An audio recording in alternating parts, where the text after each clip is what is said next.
In front of me is Motorola Moto G82, and let me show you how to change keyboard language on this device.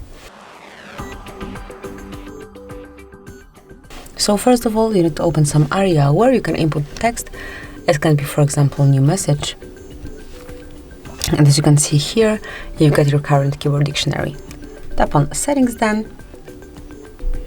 Tap on settings then right here and click on languages.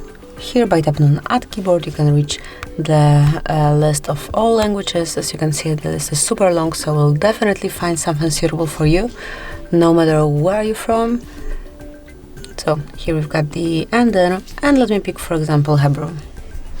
Tap on done then. Now you can remove unnecessary language, or you can stay with two of them and then switch between them by tapping on space. And here we've got it. So as you can see, this is how you can change keyboard dictionary, keyboard language. Thank you for watching. Please subscribe our channel and leave the thumbs up.